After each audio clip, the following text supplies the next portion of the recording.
Good evening, ladies and gentlemen. This is your Uncle Alex here with another news update. I am here joined by my co host Spoon, and we both want to wish you a very Merry Christmas. So, have yourself a merry little Christmas and make that Yuletide super, super gay. I'm sorry for bumping the mic. Spoon, will you forgive me for bumping the mic? She is my little baby darling. I love her so much. Anyway, if you guys are avid followers of the channel, you probably know that I've been very busy this time of year.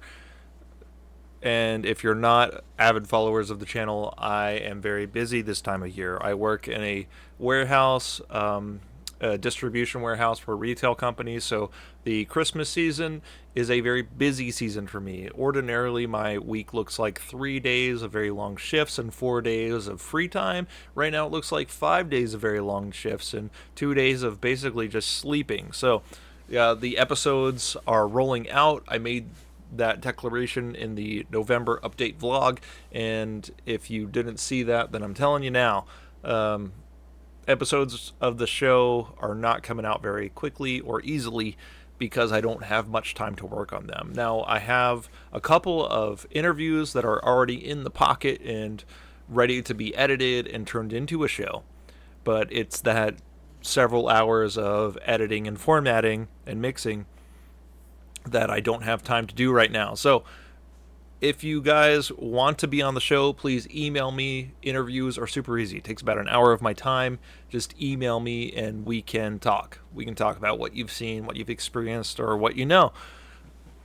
But it may take a while for that to turn into a podcast. Aside from that, we got some news. We got some Virginia news. We got some paranormal news. That's my kind of stuff. So let's get into it. This episode, or this article, goodness, I'm gonna have a hard time speaking tonight clearly, and I don't know, my mind's in kind of a fog. I'm tired, I'm sorry. We've got a article from phantomsandmonsters.com. Now, this is Lon Strickler's website. A lot of you guys are probably pretty familiar with Lon Strickler and who he is. He's a very long time archivist, blogger, author, an investigator into all sorts of things paranormal and cryptozoological. If you're on any sort of paranormal or paranormal adjacent subreddits, you've probably run across many articles from this website, and I've run into a lot of people who think that he is a grifter and a hoaxer and makes up these stories. From what I know of Lon, I don't think that's the case. I'm pretty sure he's quite sincere and at least reports the stories as they come to him. Now, the people who report to him, how truthful they are, it's impossible to tell. However, he does correspond with these people more than just taking their story and posting it on his website. He actually does a back and forth, and so the judgment's all his as to whether or not these are worthy of news. But I'm just going to take it from him. He's done this for a long time, and he does seem to be somewhat discerning.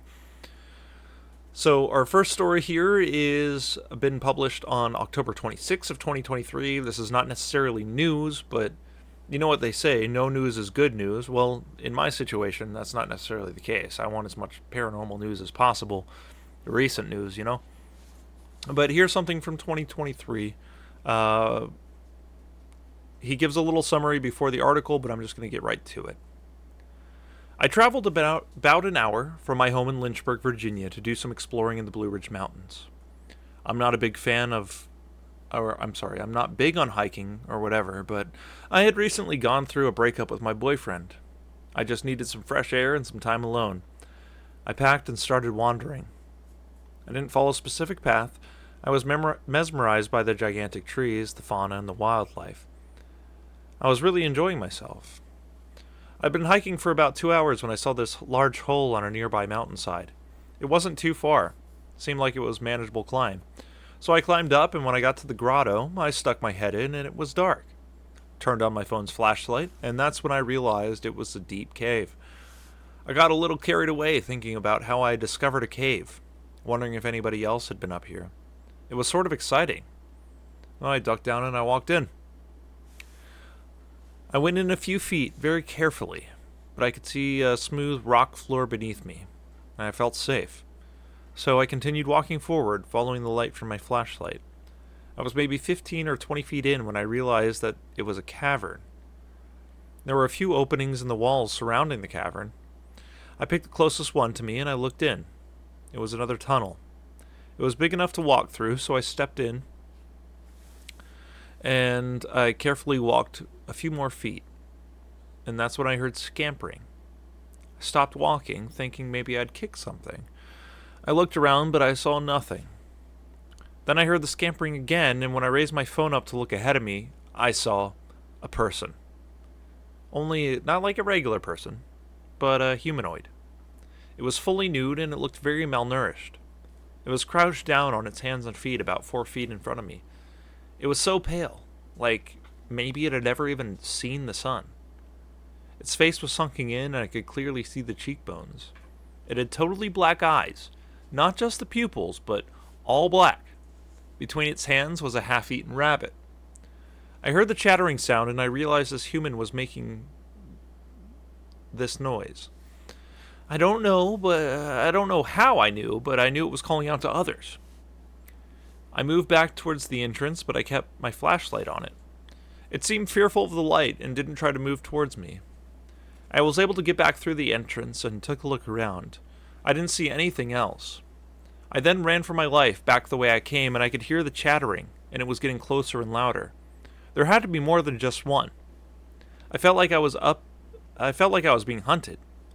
I was able to see the light from the original opening. I tripped quickly, and I got up and rushed out of that hole. I ran and slid down the mountain, and I only stopped when I was sure the thing had followed me. I was sure that nothing had followed me. Then I realized that I had no phone. I must have lost it when I tripped. I had no idea where I was, but I was just happy to be alive. I did eventually find a trail and I managed to make it back to my car. I found the local police station, but it was pointless because they wouldn't take me seriously. So I just drove home. I cried so much on that drive, and when I got home, I checked my phone's location with a satellite feature. All I could see was a heavily wooded area. The last time I checked the location of my phone, it had moved several miles away from its original location. I'm sure the battery has long since run out. I've done a bit of research online and I found references to crawler humanoids, but I'm just wondering if this was a feral human of some kind. Regardless, I'm not going back to that area.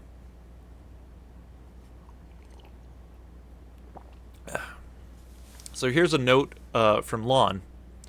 This may seem like a far-fetched story to some readers, but I've heard and read similar accounts. After corresponding with the witness, I'm not really sure what she encountered. The location from what she could determine was in Montgomery County, south of Lafayette, Virginia. I don't necessarily believe that it was a crawler humanoid since the reactions and demeanor were different than most of the accounts that I've been told previously. Was it a feral human? Possibly, I suppose. So, this was a really interesting story to me because I personally am extremely interested in the pale crawler phenomenon, the Wendigo, from Algonquin folklore, and Gen Zers might call it the rake. Poo on that. I'm not a big fan of using that terminology. The thing that I find really interesting here, like Lon says that this is not necessarily the same behavioral patterns as most pale crawler encounters he gets, but there's not really a lot given here. It's got a dead rabbit, it does a chattering sound, and it seems skittish in the light, but it follows when she retreats.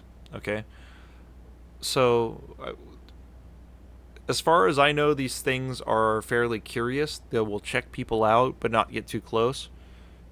I've heard an encounter of a psychic attack coming from one of these things where it never touches you but still leaves scratch marks.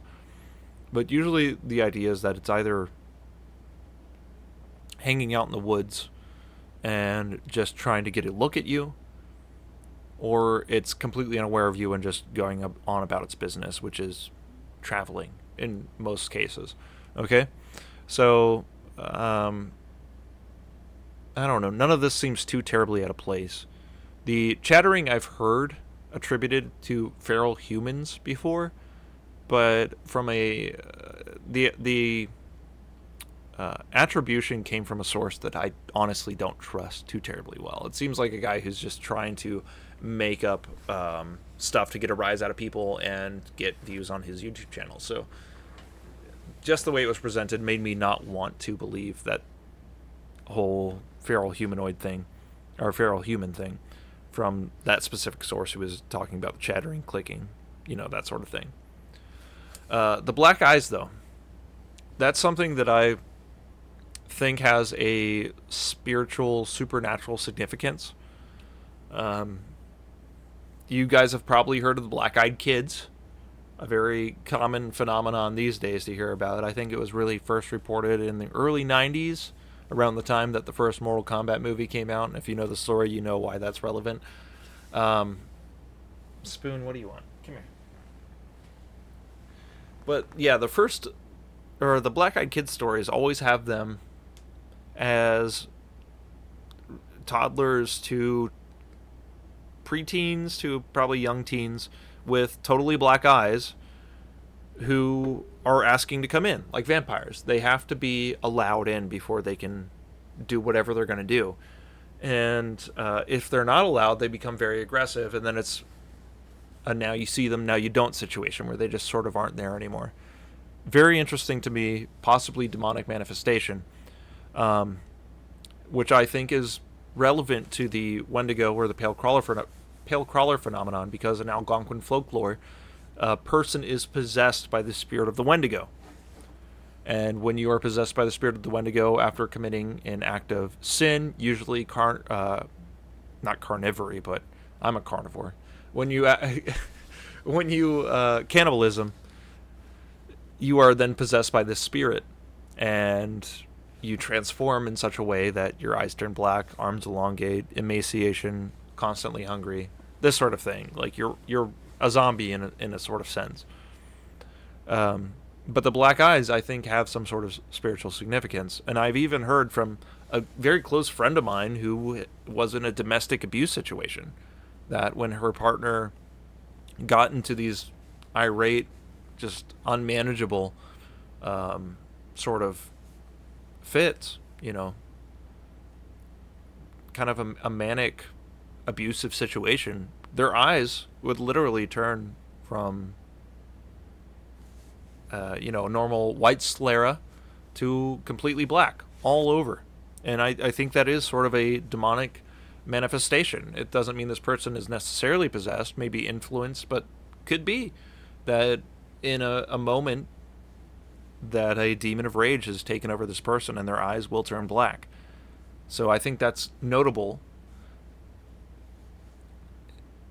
And yeah, I think that's pretty much all I want to say about that. It seems like to me that there is a demonic aspect to these creatures, as according to the Algonquin folklore and according to my own opinion. So that's all of the news that I'm going to report today.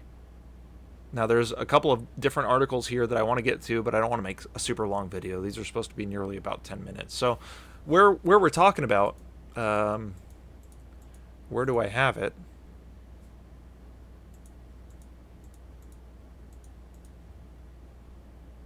Okay, so they said they were about an hour from Lynchburg, and it ended up being in Lafayette, right? So Lafayette is right here between Roanoke and Blacksburg. So we're talking right around here. This is probably around the area, which is not very far from me. Here's the Blue Ridge Mountains. I'm in the Shenandoah Valley, which is up this way. So it's right around here. And if anybody lives in that area and hikes that area, knows the area pretty well, get in touch with me.